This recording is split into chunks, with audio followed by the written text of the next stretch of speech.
Hi guys, this is SDJR7F88 speaking with a quick update on the SDJR7F88 channel. So, as you can see, I've been extremely busy over the past couple of weeks and there's been plenty of progress in the railway room.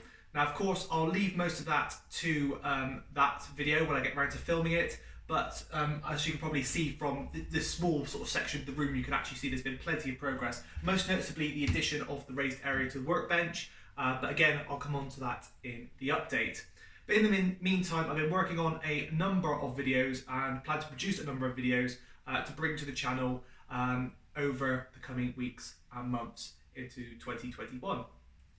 So you might have noticed recently I've been doing a load of sound edits. Now I really enjoy doing these. We've had models such as the Batman 1P in Midland and of course the stunning SDJR blue livery. Now that model really is a piece of eye candy, and you know, if someone out there is going to be producing ready to run Somerset and Dorset coaches, maybe in a 4 or 6 wheel form, a little wink to Hattons there, please do bring those out. I think they will look absolutely stunning with this model. So fingers crossed for that. So yeah, we've had the 1Ps, we've also got the had the Helljan Manning Wardle, which was of course edited with real sound from that locomotive, that precise locomotive I should say, and of course the coaches it was hauling were the precise coaches that it was hauling in the real scene as well. So that's probably the most prototypical sound edit I've done to date. I'm really pleased with how you guys like that one, and it's encouraged me to do even more 009 sound edits, hopefully in the not too distant future. Now, there was another recent video that you've probably seen, again another sound edit, and it features the Dapol NCB pannier tank, and I know you guys have really wanted to see a running video of that model, well basically that model in action ever since I showed the stills of the weathering progress I've been doing on it, and I'm really pleased with how that video's come out, and I hope you guys have enjoyed that one as well.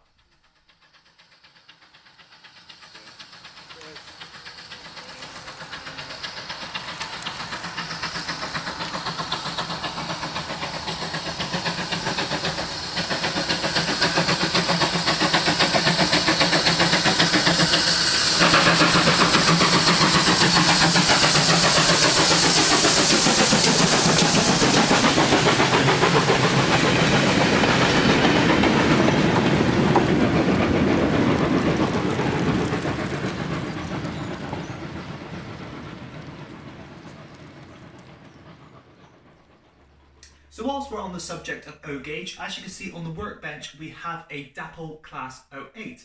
Now this will be featuring in an up and coming railway modeller article that I've been working on. And basically when I purchased this model, the idea was just to do a bit of experimenting with it, and one such experiment was to try and fit Hornby TTS sound into this model. Now, as you know, TTS sound provides a budget way of getting into digital sound, and they've done a number of different sound decoders over the years, and I've purchased a couple of them, and I've had a couple of models with them sound fitted, pre-fitted. But one that I purchased was for Class 08. Now, I did have a Hornby 08, and the original intention was to fit it to that, but I recently sold it on due to obviously help raise funds to carry out the work in here, but also sort of thin down my fleet. So it left me with just the sound decoder.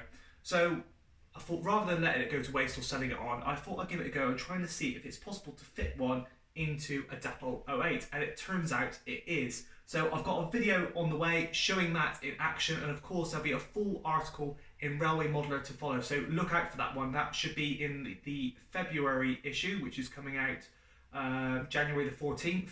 And that will also feature the Hornby 2021 range, so stay tuned for that.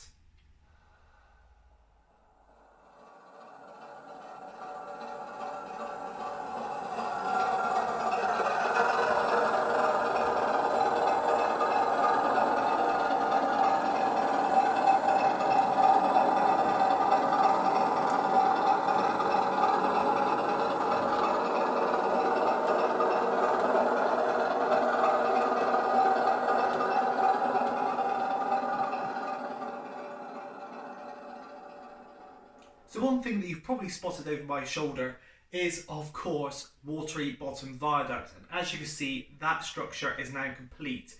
You're looking at a couple of pictures I took quite recently, just after I finished the model, and what can I say, I'm really pleased with how this has turned out.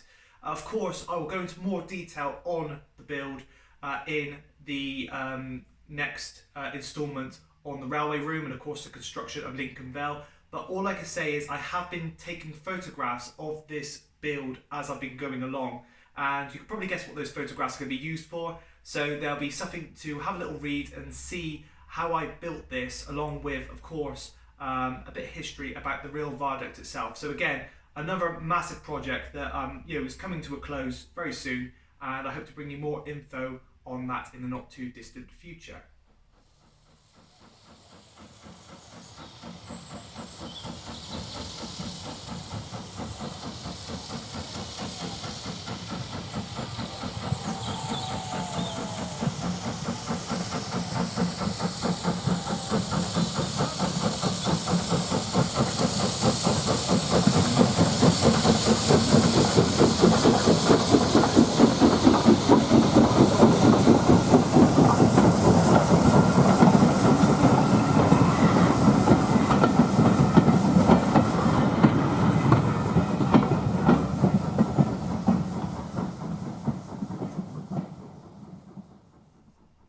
So as you all know, January is a massive month for model railway exhibitions, and sadly, with the way things are, there will not be any shows anytime soon.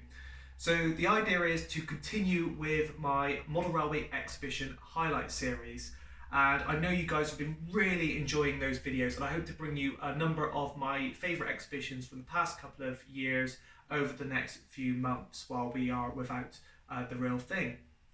Starting off, we'll have the West Camel Model Railway Exhibition. This normally takes place at the end of December, so depending on when this video is uploaded, it might already be online. So I'll pop a little link at the top of the screen now. That was shortly followed, or would shortly be followed, by the Somerset and Dorset Trust Model Railway Exhibition. Again, a cracking little local show. And then, probably, admittedly, one of my most favourite exhibitions on the circuit, which is the Weston-Super-Mare Model Railway Exhibition, which all the money raised from that event goes to the Western Hospice. Now, I have a bit of sad news regarding that event. The founder and main fundraiser of the event, Keith, has sadly passed away. So for those of you who have obviously exhibited it, shows or visited his shows, you'll know Keith. He really is an amazing bloke. Friendly, very knowledgeable, and an amazing fundraiser. I mean, in the time that he's run that show, he's raised over £50,000 for the charity, which is it's unbelievable.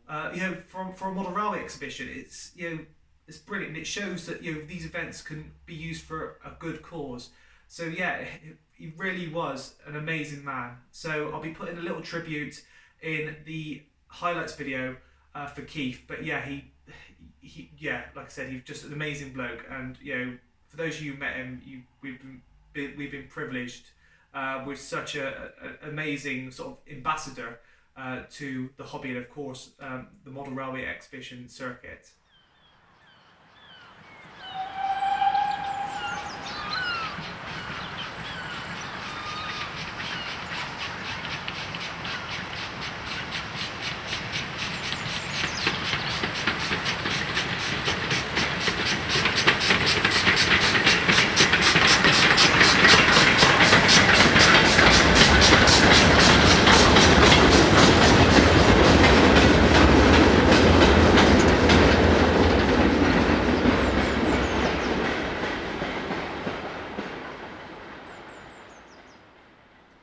So yeah, I guess that's all for this update. It's certainly been a busy and rather interesting time of year, and I hope you guys are, of course, doing okay in yourself. As mentioned, I plan to bring you more progress on the railway room as and when it happens. Now that I've got most of the woodwork in place, I can of course make a start on Lincoln Vale, which is something I'm really looking forward to, and I hope to share with you guys very soon.